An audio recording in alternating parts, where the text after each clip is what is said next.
네, 시간이 되었으므로 오늘 함께 우리 예배 드리겠습니다. 오늘은 2021년 6월 6일 오순절 후 둘째 주일로 성찬과 함께 예배 드립니다. 이 시간 우리 함께 마음을 모아 묵상으로 하나님께 기도드리겠습니다.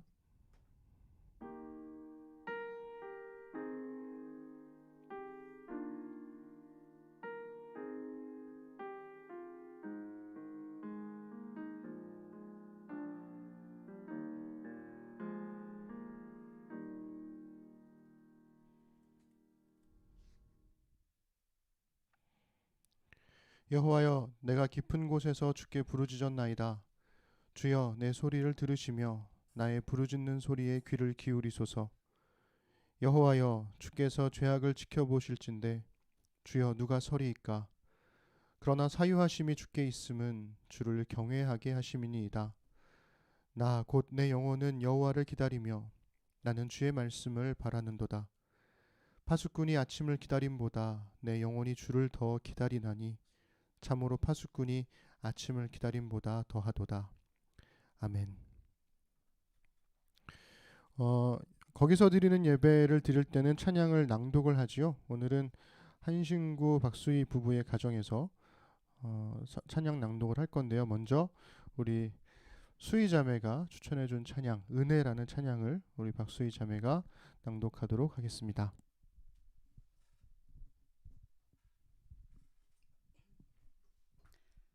은혜, 내가 누려왔던 모든 것들이, 내가 지나왔던 모든 순간이, 내가 걸어왔던 모든 순간이 당연한 것 아니라 은혜였소.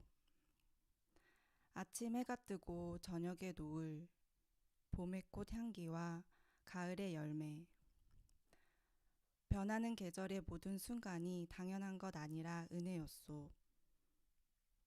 모든 것이 은혜, 은혜, 은혜, 한없는 은혜. 내 삶에 당연한 건 하나도 없었던 것을 모든 것이 은혜, 은혜였소. 내가 이 땅에 태어나 사는 것, 어린아이 시절과 지금까지 숨을 쉬며 살며 꿈을 꾸는 삶, 당연한 것 아니라 은혜였소.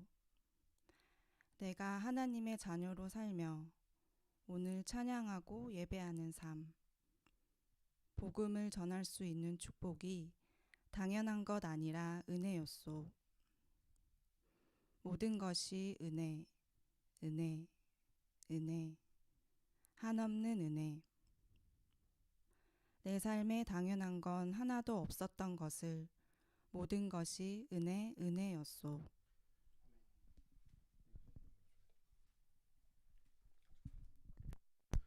네, 우리 이어서 우리 한신구 형제가 추천해준 시편 1편 찬양 이번에는 신구 형제의 목소리로 함께 낭독하겠습니다.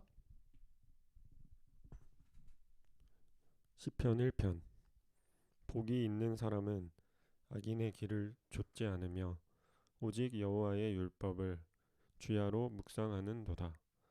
그는 시냇가에 심은 나무가 철을 따라 열매를 맺으며 그 잎이 시들지 않듯이 모든 일이 다 되리라.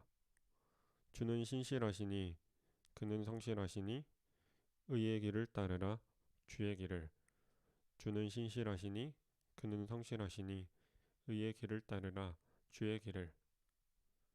주는 신실하시니 그는 성실하시니 의의 길을 따르라. 주의 길을. 주는 신실하시니 그는 성실하시니 의의 길을 따르라. 주의 길을. 맘이 굽은 자 그렇지 않으니 바람에 모두 흩어지리라. 주는 신실하시니 공의의 하나님이시라. 아멘.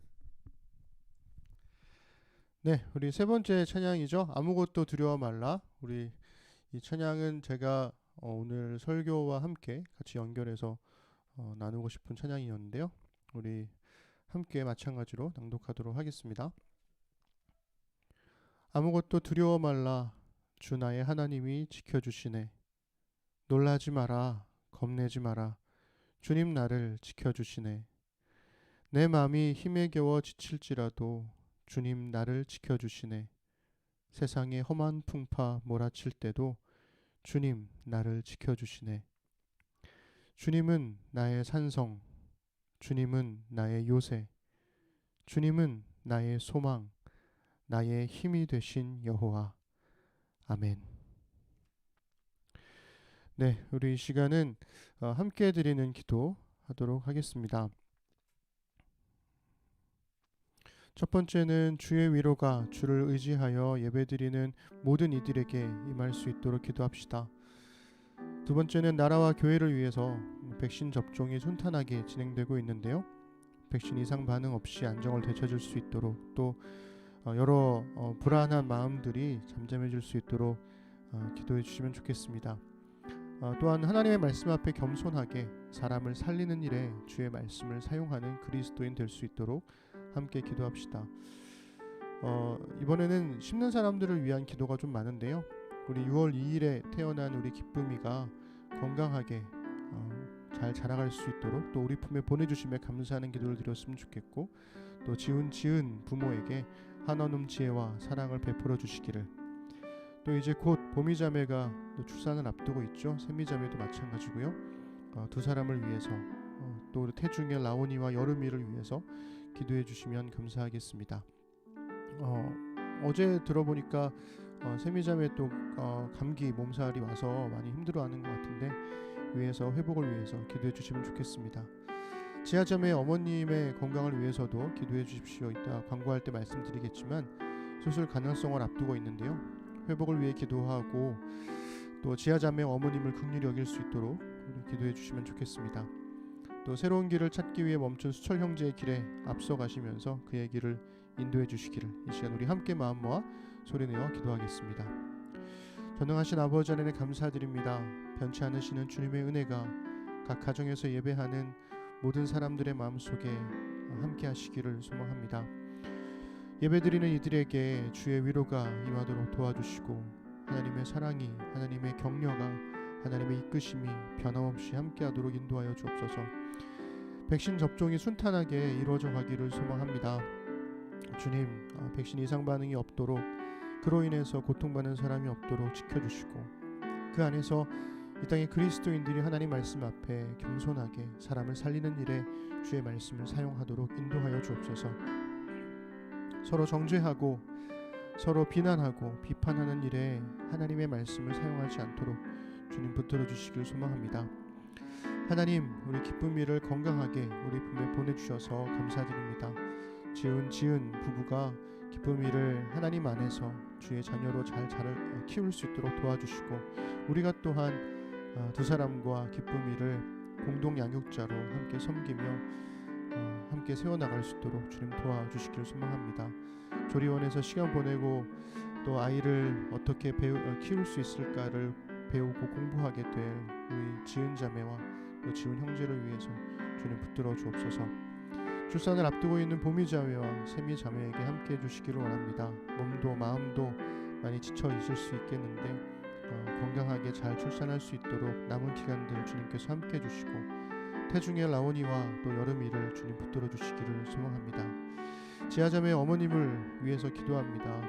수술을 앞두고 또 수술 가능성을 두고 회복을 위해서 기도하고 있는데 주님 그 마음과 생각들이 약해지지 않도록 하나님의 회복과 은혜를 여전히 기대하며 기도할 수 있도록 주님 우리와 함께하여 주옵소서.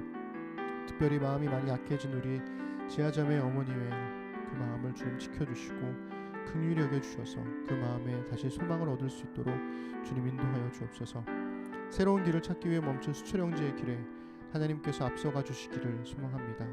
변함없는 주님의 돌봄과 은혜가 그의 가정 가운데 또 그의 삶 가운데 함께 하실 수 있도록 주님 인도하시고 붙들어 주옵소서. 변함없는 주의 사랑이 우리 가운데 함께 하시기를 소망합니다. 아멘. 네, 우리 이 시간에는 성찬을 함께 하도록 하겠습니다. 오늘 성찬은 마찬가지로 우리 이 가정에서 우리 친구 형제와 수희 자매와 함께 성찬을 진행하도록 하겠습니다. 먼저 우리 친구 형제가 재정의 말씀을 읽겠습니다. 온 땅에 충만하신 그리스도를 믿음으로 비대면 성찬에 임하실 주의 사랑을 고백합니다. 우리를 위해 주의 몸을 주시고 주의 피를 나누신 예수 그리스도의 사랑을 성찬을 통해 우리의 몸과 마음에 채웁니다. 각 가정에서 빵과 잔을 마심으로 주의 십자가와 부활, 다시 오심을 선포하오니 우리의 고백을 받아주소서. 그리스도께서 죽으심으로 우리의 죄를 용서하셨습니다. 그리스도께서 부활하심으로 우리에게 새 생명을 주셨습니다. 그리스도께서 다시 오심으로 우리의 소망이 되셨습니다.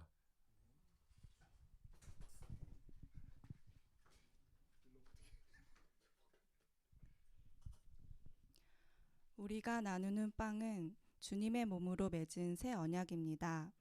주님께서 자신의 몸을 우리에게 주신 것처럼 우리도 자신의 몸을 서로에게 내어줍시다. 아멘. 이제 주님의 몸을 받겠습니다. 우리가 나누는 잔은 주님의 피로 맺은 새 언약입니다. 주님께서 자신의 보혈을 우리에게 주신 것처럼 우리도 자신의 생명을 서로에게 내어줍시다. 아멘. 이제 주님의 보혈을 받겠습니다.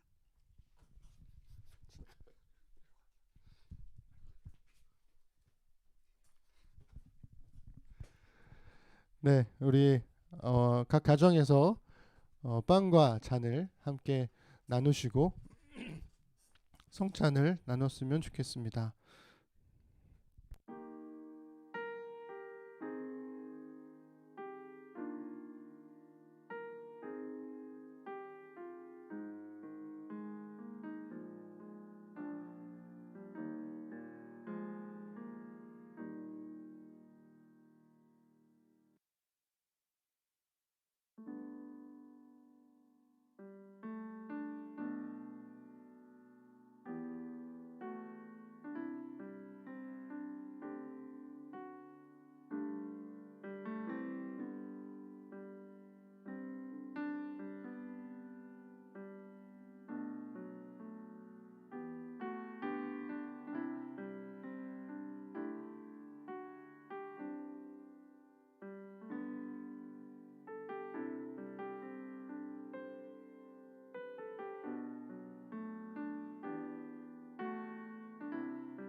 우리 성찬을 나눌 때마다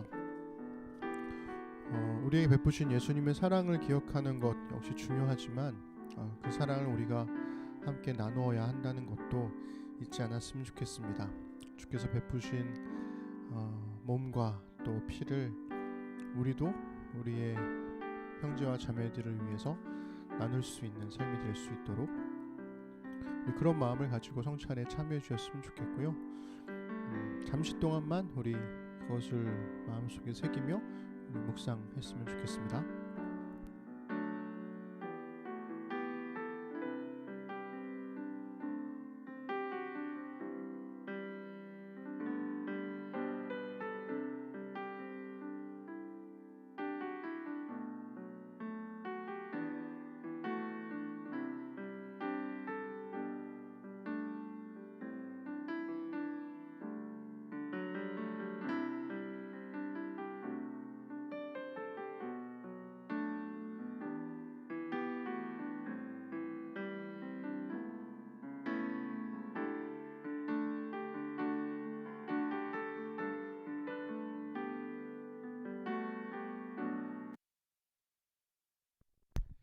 네, 우리 감사의 기도 하겠습니다.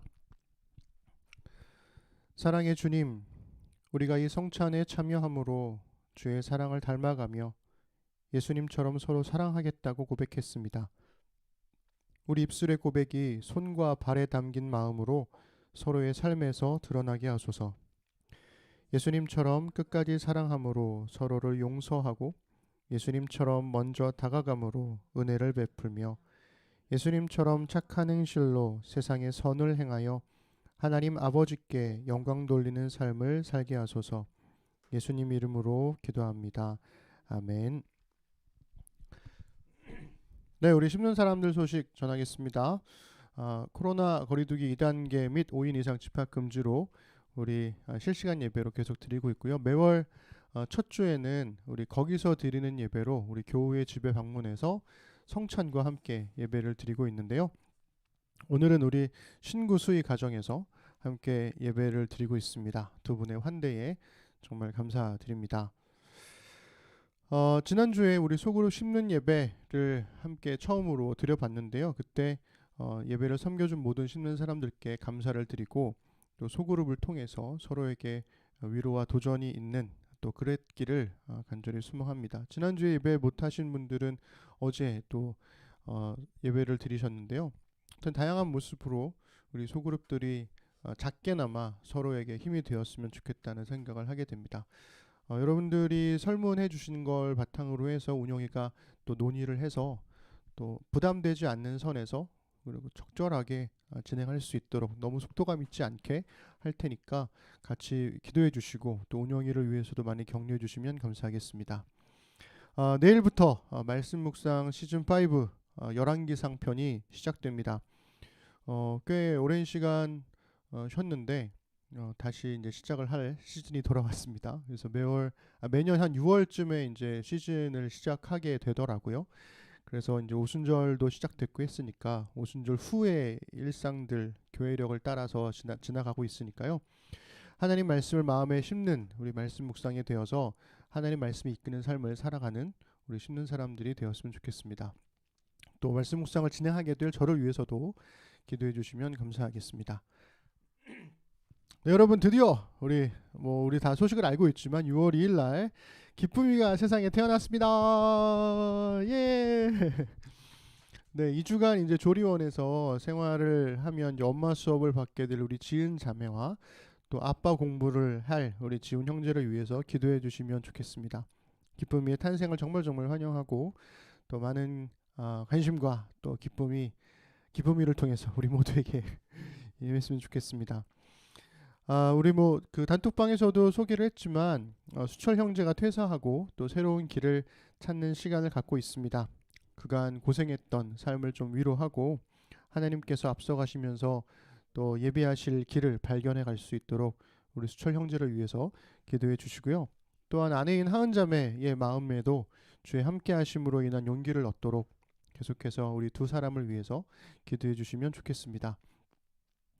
아까 우리 함께 기도했지만 우리 돌아보니 2019년에 지아자매 어머님을 위해서 기도했었고 다행히 잘 회복이 되셔서 수술을 하진 않게 됐는데 그때보다 2년이 지난 지금 혈소판 수치가 많이 낮아지셨습니다. 그래서 2주가 정도 이제 지켜보고 이제 수치가 나아지지 않으면 이제 비장을 떼어내는 수술을 하게 된다고 하는데요.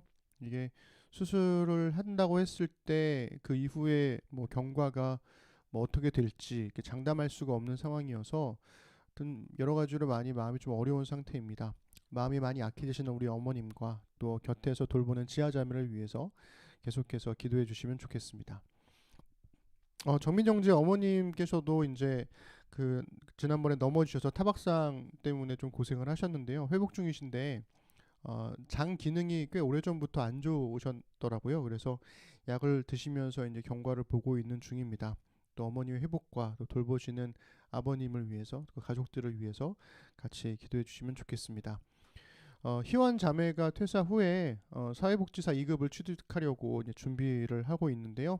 위에서 기도해 주시면 좋겠습니다. 운영이도 하랴 뭐 집안일도 하랴 사회복지사도 하랴 에너지가 정말 넘치고 있는데 위에서 기도해 주시고 그랬으면 좋겠습니다. 네. 우리 그러면 하나님 말씀 볼까요? 하나님 말씀은 욥기 42장 1절부터 6절입니다.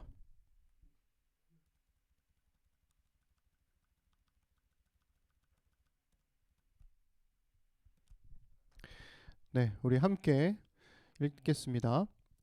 욥이 여호와께 대답하여 이르되 주께서는 못하실 일이 없사오며 무슨 계획이든지 못 이루실 것이 없는 줄 아오니 무지한 말로 이치리를 가리는 자가 누구니이까.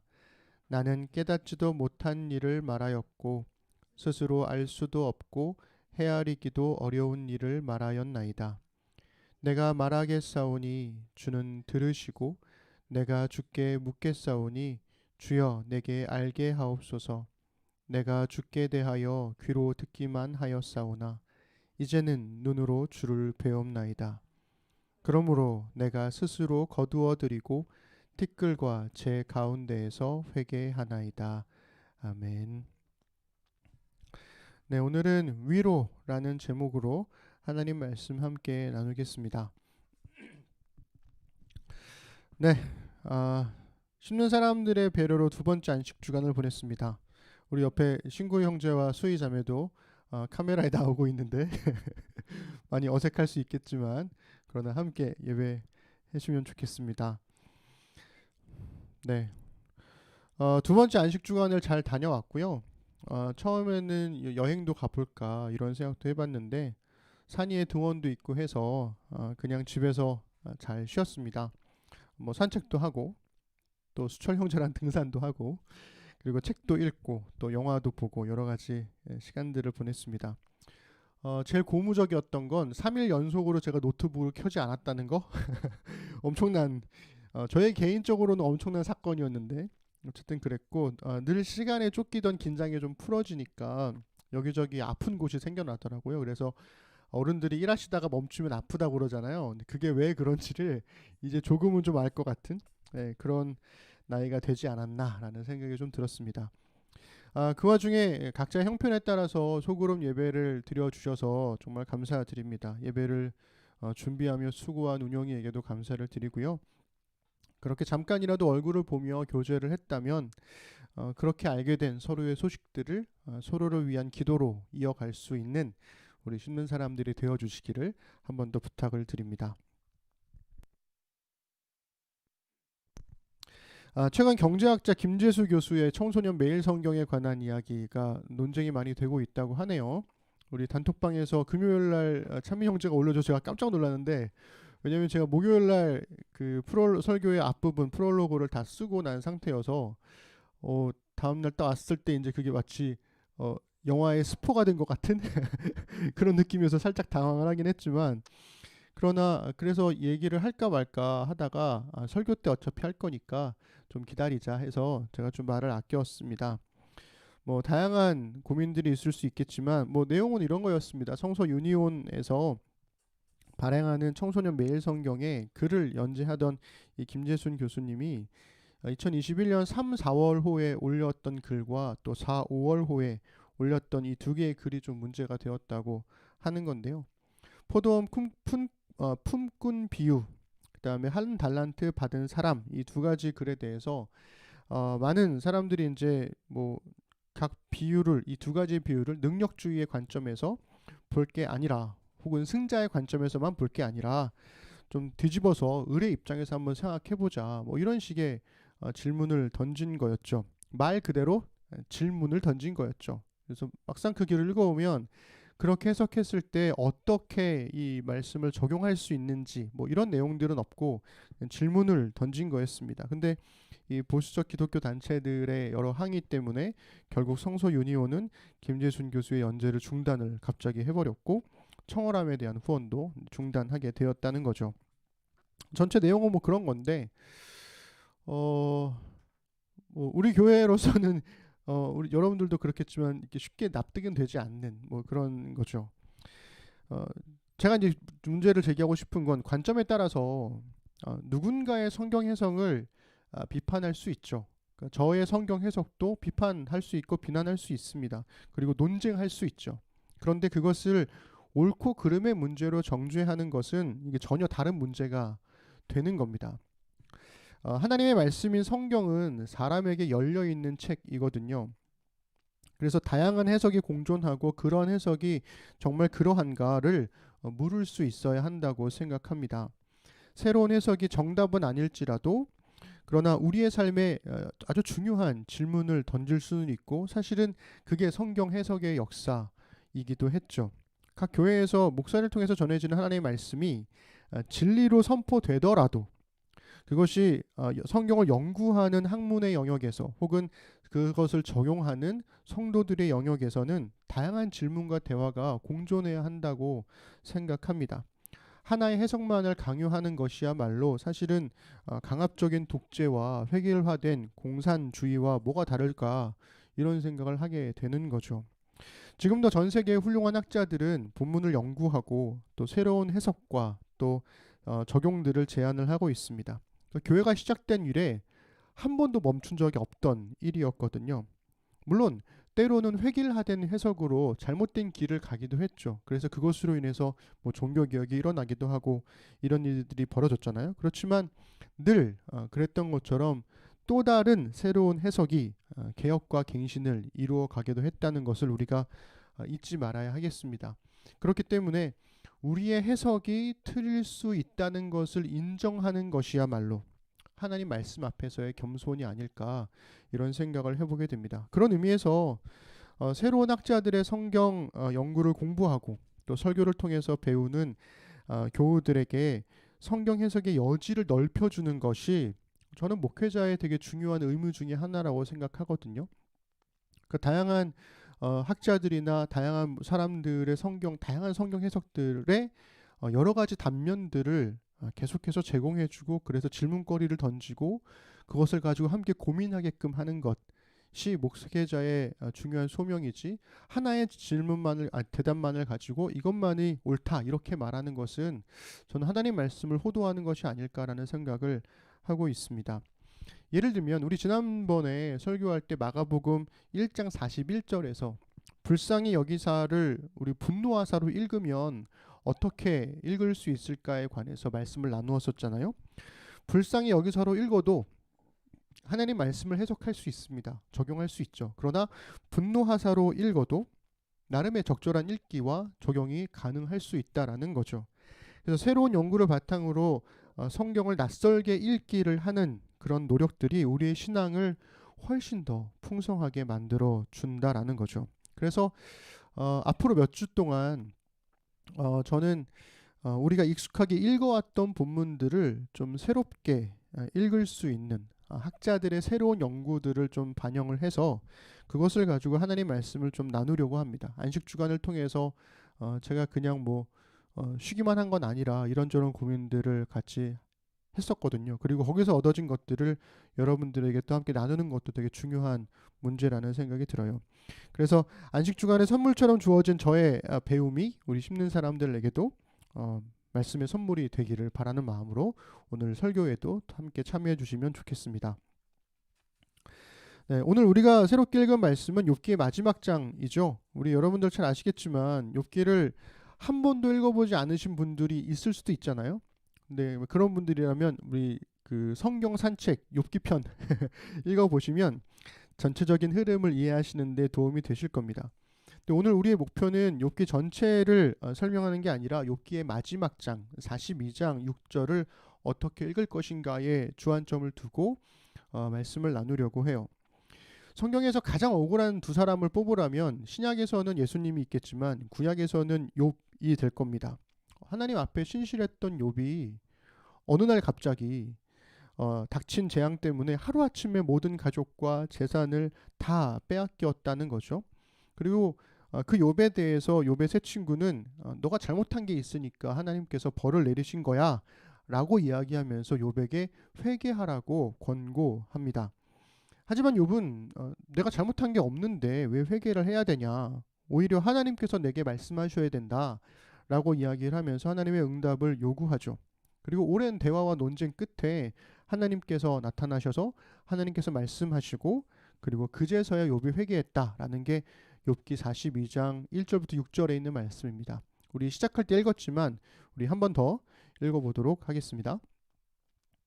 욥이 여호와께 대답하여 이르되 주께서는 못하실 일이 없사오며 무슨 계획이든지 못 이루실 것이 없는 줄 아오니 무지한 말로 이치를 가리는 자가 누구니이까. 나는 깨닫지도 못한 일을 말하였고 스스로 알 수도 없고 헤아리기도 어려운 일을 말하였나이다. 내가 말하겠사오니 주는 들으시고 내가 주께 묻겠사오니 주여 내게 알게 하옵소서. 내가 주께 대하여 귀로 듣기만 하였사오나 이제는 눈으로 주를 배옵나이다. 그러므로 내가 스스로 거두어 드리고 티끌과 제 가운데에서 회개하나이다.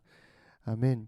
여기 말씀 옆에 있는 말씀 보시면 마지막에 욥이 스스로 거두어 드리고 내가 회개한다. 이렇게 이야기를 하고 있죠.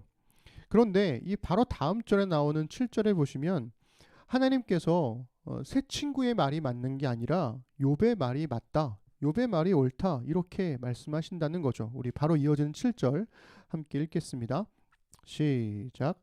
여호와께서 욥에게 이 말씀을 하신 후에 여호와께서 대만 사람 엘리바스에게 이르시되 내가 너와 네 두 친구에게 노하나니 이는 너희가 나를 가리켜 말한 것이 내 종 욥의 말 같지 옳지 못함이니라.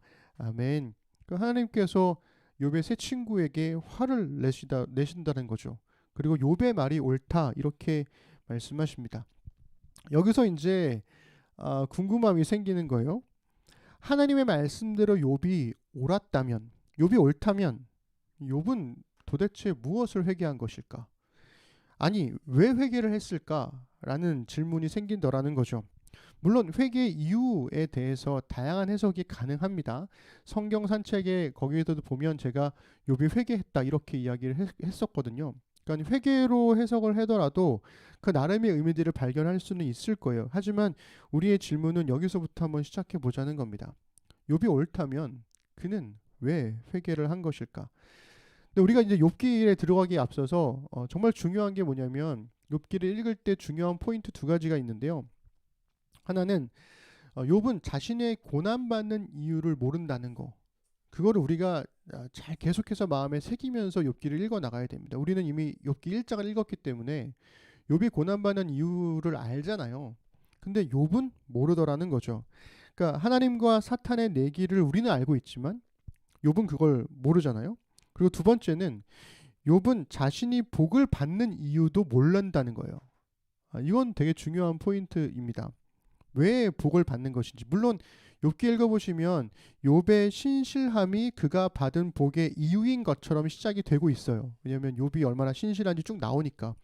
그런데 사실 그가 받았던 복은 욥이 신실해서가 아니라 하나님께서 욥을 사랑하셨기 때문입니다. 근데 우리 이 질문이 이렇게 되는 거죠. 하나님이 그럼 왜 사랑하셨겠는가?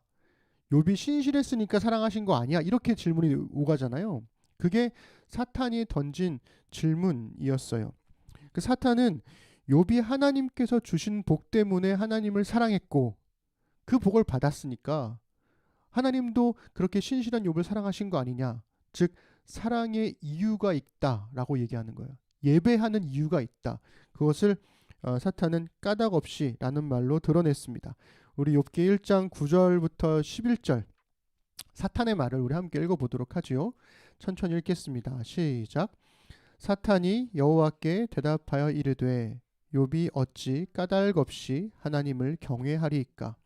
주께서 그와 그의 모든 소유물을 울타리로 두르심 때문이 아니니까? 주께서 그의 손으로 하는 바를 복되게 하사 그의 소유물이 땅에 넘치게 하셨음이니이다. 이제 손을 펴서 그의 모든 소유물을 치소서. 그리하시면 틀림없이 주를 향하여 욕하지 않겠나이까. 아멘. 오타가 있네요. 제가 어저께 열심히 오타를 봤는데도 또 생겨났네요. 네, 어쨌든 여기 보시면 욥이 사탄이 하나님께 이야기하는 게 욥이 까닭 없이 하나님을 그렇게 경외하겠는가? 하나님이 주신 복 때문이다. 이렇게 이야기를 하고 있다는 거죠. 그런데 하나님께서는 욥이 이유 없는 고난에도 하나님을 경외한다라고 변호해 주십니다. 우리 2장 3절 우리 함께 읽어보시죠. 시작. 여호와께서 사탄에게 이르시되 네가 내 종 욥을 주의하여 보았느냐? 그와 같이 온전하고 정직하여 하나님을 경외하며 악에서 떠난 자가 세상에 없느니라. 내가 나를 충동하여 까닭 없이 그를 치게 하였어도 그가 여전히 자기의 온전함을 굳게 지켰느니라. 아멘. 그러니까 하나님도 사탄도 까닭 없이라는 말을 반복하면서 욥이 겪는 일들에 대해서 이야기를 하고 있는데, 여기서 중요한 거 아까 말씀드린 대로 욥은 이 모든 이야기를 모른다라는 거죠. 자신이 겪는 모든 일들이 어찌된 영문인지 욥이 알 길이 없다라는 겁니다. 그래서 욥이 까닭 없이 하나님을 사랑했고 까닭 없이 욥이 고난을 받고 있다면 욥이 회개해야 할 이유는 없죠. 그렇다면 왜 욥기는 욥의 회개를 말하고 있는 것일까? 그 송민원 교수님, 제가 안식 주간에 좀 읽었던 책에서 송민원 교수님이 욥이 회개했는가에 초점을 맞춘 이 해석이 욥기를 잘못 이해해온 근본적인 이유다, 이렇게 지적해주고 있습니다. 우리 그 부분을 함께 우리 읽어보면 좋을 것 같아요. 시작. 만약 욥의 주장이 하나님의 말씀과 일치한다면 욥이 회개할 필요가 없게 됩니다. 마찬가지로 욥이 새롭게 얻은 깨달음도 필요 없어집니다. 욥은 과연 회개했는가는 욥기 해석의 핵심입니다. 여기서 주의할 것은 욥의 회개 여부가 욥기 자체의 핵심이 아니라 그동안 욥기를 이해해온 해석사에 있어서의 핵심이라는 것입니다. 그동안 욥기의 해석자들은 욥이라는 한 사람의 회개 혹은 깨달음에 초점을 맞춰왔습니다. 이 점이 지금까지 욥기를 잘못 이해해온 근본적인 이유라고 생각합니다. 네. 그러니까 회개가 아니라는 거죠. 그러니까 회개가 아니라면 뭘까? 이런 질문을 또 던지게 되잖아요. 송민원 교수님은 번역의 문제를 지적을 하고 있어요. 여기서 우리가 겪는 그런 뭐랄까요? 허망함이 있죠. 번역까지는 우리가 손댈 수 없잖아. 우리가 어떻게 알아? 이런 건데, 그러니까 그런 오류들을 혹은 해석들을 연구하고 발견하라고 학자들이 존재하는 거니까 새로운 학자들의 연구들을 우리가 잘 받아들이면 될 문제인 것 같습니다. 송민원 교수의 주장을 간단히 정리하면 이렇습니다. 6절을 일단 주목해 볼 필요가 있는데요. 먼저 우리가 6절 본문만 함께 읽어보도록 하지요. 시작. 그러므로 내가 스스로 거두어 드리고 티끌과 제 가운데에서 회개하나이다. 아멘. 우리가 그 교수님은 그 책 안에서 어떻게 설명을 하냐면 뭐 다양하게 자세하게 얘기를 하고 있지만 일단 스스로라는 말은 원문에 없다. 이거는 번역의 편의를 위해서 혹은 독자들의 이해를 위해서 들어간 말이고, 그 다음에 거두어드리고라는 말, 이 말에 대해서 이야기를 하고 있어요. 이 거두어드리다로 번역된 히브리어는 마스라는 말입니다. 이게 거부, 경멸, 멸시라는 뜻이 있거든요. 그러니까 구약 성경에서 이 마스가 사용된 용례들을 쭉 살펴보면 대부분 거부나 경멸이나 멸시라는 해석으로 의미로 사용되더라는 거죠. 레위기 26장 15절도 내 규례를 멸시하며, 민수기 11장 20절에서도 너희가 너희 중에 계시는 여호와를 멸시하고, 민수기 14장 31절에서도 그들은 너희가 싫어하던 땅을 보려니와, 또 사사기 9장 38절에서도 이들이 내가 업신여기던 그 백성이 아니냐, 이렇게 대부분의 내용들이 거부와 멸시였다는 겁니다. 그렇다면 그 다음 단어 이제 회개라는 말인데, 히브리어로 나함이라는 말인데, 이게 회개라는 말 한탄 후회의 뜻도 있지만 위로라는 뜻도 있다라는 거예요. 이 두 가지가 되게 다른 의미인 것 같잖아요. 근데 히브리어에는 1대1로 대응되는 번역이 아니에요. 그러니까 대부분 번역이 마찬가지겠지만 언어가 가지고 있는 다양한 의미들이 있어서 그 의미들이 문맥 안에서 어떻게 해석되느냐, 이게 되게 중요해요. 그래서 히브리어 단어의 의미를 찾을 때 되게 중요한 기준 중에 하나가 문맥적인 의미입니다. 문맥에서 어떻게 사용되느냐. 뭐 이거 단어를 다 찾아보면 당연히 회개에 대한 의미도 쭉 나오고 있겠지만 중요한 포인트는 뭐냐면 이 나함이라는 단어가 욥기에서 7번 사용되거든요. 그런데 이 42장 6절만 제외하고 나머지 6번들은 전부 다 위로라는 말로만 번역되고 있다라는 거죠. 욥기 2장 11절에서도 그들이 욥을 위문하고 위로하려 하여, 위로라는 말로 번역됐고, 7장 13절에서도 나를 위로하고 라고 번역했습니다. 16장 2절에서도 나 위로자들이 위로구나 이렇게 번역을 했고요. 21장 34절에서도 위로하려느냐, 그리고 29장 25절에서도 위로하는 사람과도 같았느니라. 마지막 42장 11절에서도 위로하고, 그러니까 전부 다 나함을 위로라고 번역을 했는데 유독 6절만 회개로 번역했다라는 거죠. 그러면 왜 그렇게 번역한 것일까? 번역자들은 왜 그렇게 한 것일까? 학자들이 무능해서일까? 그렇지 않다라는 거죠. 그러니까 아마도 송민호 교수님은 조심스럽게 얘기하는 게 하나님의 절대적인 주권 앞에서 인간의 무기력함, 무능함을 강조하기 위해서 이 구절에서만 회개로 번역한 것이 아닐까라는 주장을 조심스럽게 합니다. 그러면서 한편으로 이 송민호 교수님은 번역의 통일성에 있어서 6절도 위로로 번역하는 게 더 적절한 것 같다, 적절해 보인다, 이렇게 제안을 하고 있죠. 그래서 송민원 교수님의 이 두 가지 단어의 번역을 적용해서 읽어보면 이렇게 6절을 읽을 수 있습니다. 의미가 좀 달라져요. 우리 함께 읽어볼게요. 시작. 이렇게 저는 멸시를 받아왔습니다만 먼지와 제 위에서 위로를 얻습니다. 네, 느낌이 좀 달라지죠? 그러니까 욥에게 있어서 가장 중요한 것은 고난에 대한 이유를 밝히는 게 아니었어요. 만약 이 고난의 이유를 밝히는 게 제일 중요한 거였다면 욥에게 네가 고난받은 이유는 말이야 하면서 이제 다 이야기를 했었어야 되는 거예요. 그런데 욥에서는 그런 것들이 중요하게 제기되지 않습니다. 하나님께서도 고난의 이유에 대해서는 말씀하지 않으시죠. 그저 욥에게 제일 중요한 건 뭐였냐면, 고난의 이유는 내가 모르겠는데 고난 속에서도, 이 모든 말도 안 되는 상황 속에서도 하나님이 지금 나와 함께하고 계시느냐, 이게 제일 중요한 질문이었다는 거죠. 그는 까닭 없이 고난을 받았지만 까닭 없이 하나님을 사랑했습니다. 그러니까 이 질문이 되게 중요한 거예요. 우리가 하나님을 사랑하는 이유, 하나님을 예배하는 이유, 여러 가지 이유들을 막 가지고 오잖아요. 그러니까 우리가 보통 하나님의 은혜를 말할 때 뭐 조건 없이 베풀어 주시는 사랑, 아무런 이유 없이 받을 만한 자격이 없는 사람에게 베풀어 주시는 은혜, 이런 것들을 말하면서 우리는 하나님에게 늘 조건을 달고 하나님께 나아가려 한다는 거죠. 그때 욥기는 우리에게 이렇게 질문을 하는 거예요. 하나님께서 까닭 없이 우리를 사랑하신다면 우리도 까닭 없이 하나님을 사랑할 수 있는가? 내가 원하는 것을 주지 않아도 하나님을 사랑할 수 있는가? 내가 기대하는 길로 하나님께서 이끌지 않으셔도 하나님을 사랑할 수 있는가? 하나님을 예배할 수 있는가? 하나님과 함께할 수 있는가? 이런 질문들을 하고 있다라는 겁니다. 그는 용서와 회복을 위해서 회개한 것이 아니라 고난 중에서도 함께하셨던 하나님의 위로로 만족했다라는 거죠.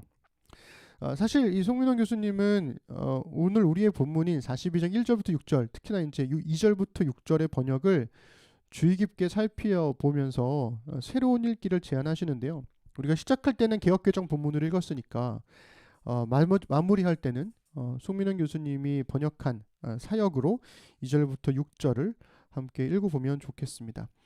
좀 새로운 느낌이 될 테니까 우리 좀 천천히 말씀을 생각해 보면서 함께 읽어보시죠. 시작. 당신이 모든 것을 할 수 있다는 것을 저는 알고 있습니다. 그 어떤 계획도 당신에게서 막을 수 없습니다. 지식이 없으면서 이치를 가리는 자가 누구입니까? 그래서 저는 이해할 수 없다고 말했던 것입니다. 저는 제 이해를 넘어서는 놀라운 일을 모릅니다. 제가 말할 테니 들어주세요. 당신께 묻겠으니 제게 알려주세요. 저는 당신에 대해 귀로 들어왔습니다.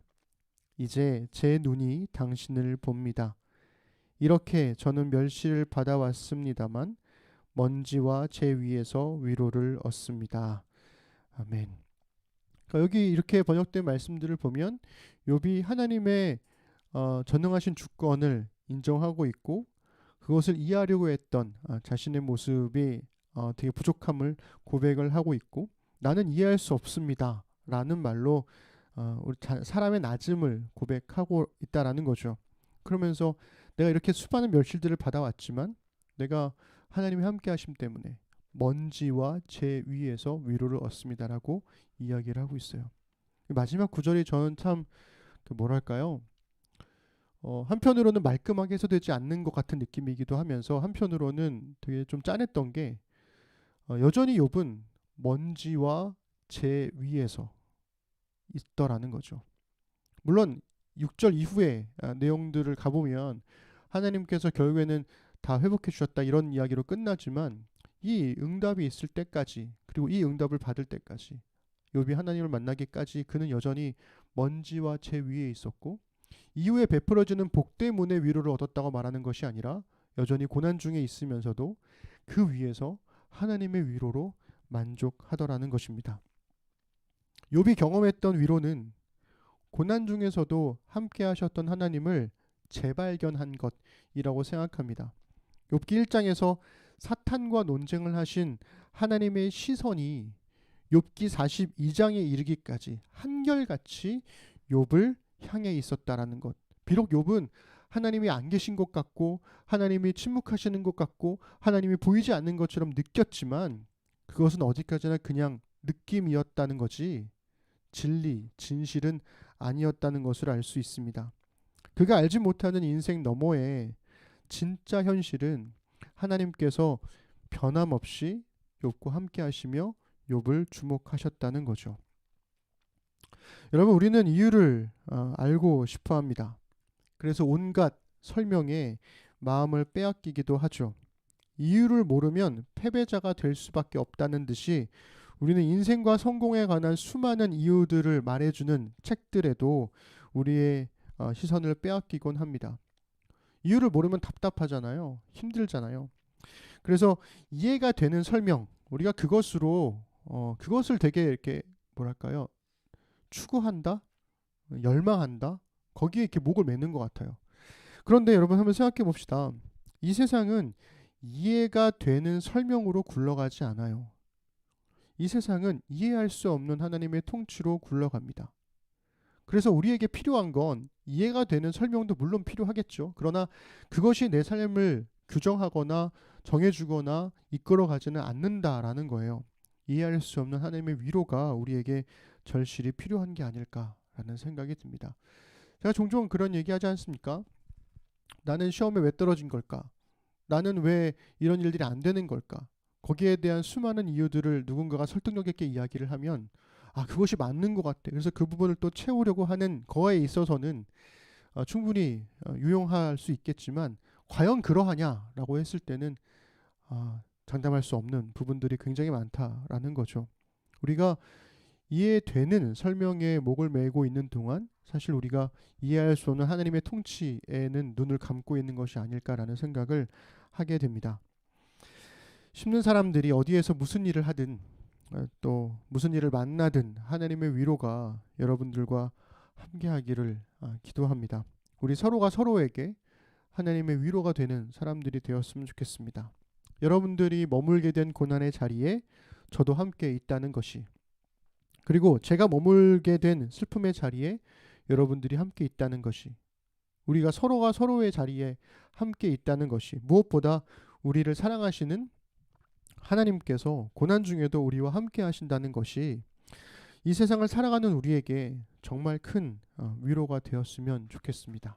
우리 마지막으로 데살로니가 후서 2장 16절 17절 우리 함께 읽어봄으로써 오늘 하나님 말씀을 마치겠습니다. 우리 함께 읽겠습니다. 우리 주 예수 그리스도와 우리를 사랑하시고 영원한 위로와 좋은 소망을 은혜로 주신 하나님 우리 아버지께서 너희 마음을 위로하시고 모든 선한 일과 말에 굳건하게 하시기를 원하노라. 아멘. 기도하겠습니다. 하나님, 삶에서 겪는 수많은 어려움들이 있습니다. 그 안에서 답답해하고 또 힘겨워할 때도 많습니다. 그럴 때마다 하나님의 주권 앞에 늘 겸손하고 약할 수밖에 없는 우리의 자금을 고백하게 되고 그것을 회개로까지 이어가야 한다는 그러한 강요들이 우리를 힘겹게 할 때도 있습니다. 그러나 오늘 주신 말씀을 통해서 보면 하나님께서 우리에게 요구하시는 건 회개가 아니라 오히려 우리에게 주시고자 하시는 위로가 아닐까라는 생각을 해보게 됩니다. 그 위로가 모든 것을 다 내가 바라는 대로 이루어지는 그러한 키워드는 아니겠지만 적어도 우리가 삶에서 겪는 수많은 어려움과 힘겨움들 속에서 살아갈 수 있는 힘이 된다는 것은 분명합니다. 주님, 주의 말씀을 따라 살아가는 그리고 주님을 사랑하는 까닭 없이 주님께 우리의 삶을 드리고자 하는 우리 힘든 사람들의 삶 속에 하나님의 위로가 변함없이 함께하도록 붙들어 주시고 각자의 삶 속에 경험하고 있는 수많은 눈물과 힘겨움의 시간 속에서 여전히 함께하시는 주님의 위로가 있기를 간절히 소망해 봅니다. 감사드립니다. 예수님의 이름으로 기도드립니다. 아멘. 네, 우리 헌금 찬양, 교회 찬양, 헌금 찬양이라고 그랬네요. 교회 찬양 우리 함께 하시면서 우리 드려진 준비된 예물 하나님께 드리겠습니다.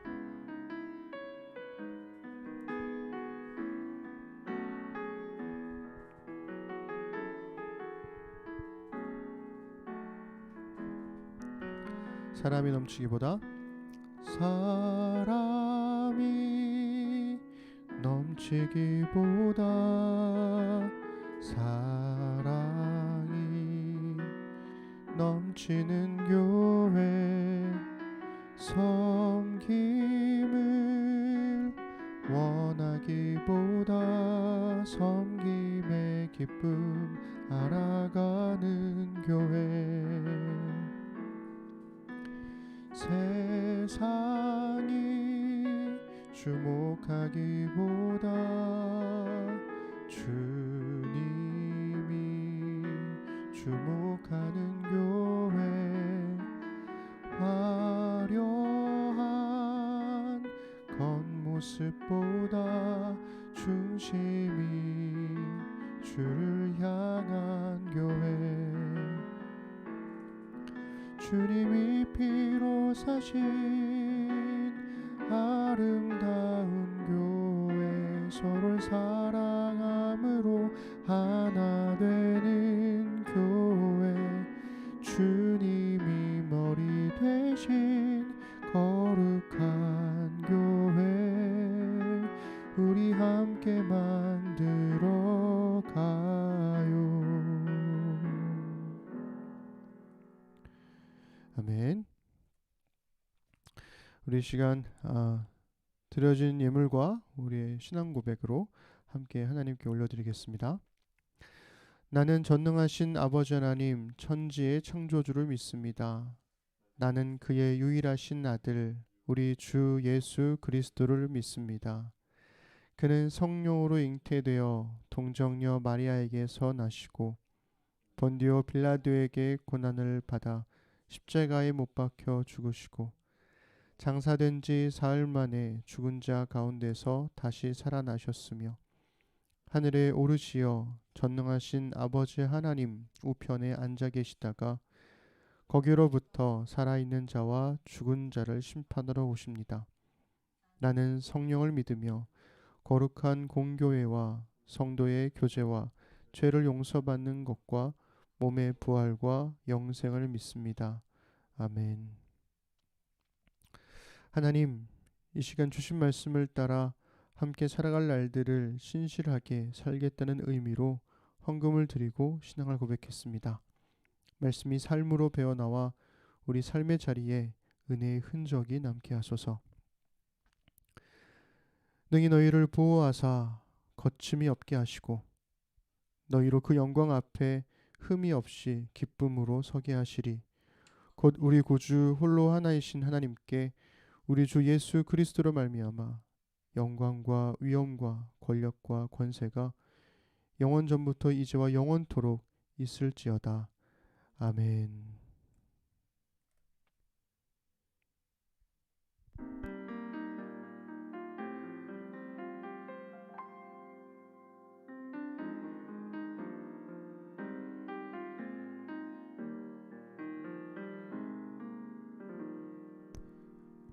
우리 예배를 받으신 하나님께 우리 감사 박수 드리겠습니다. 네.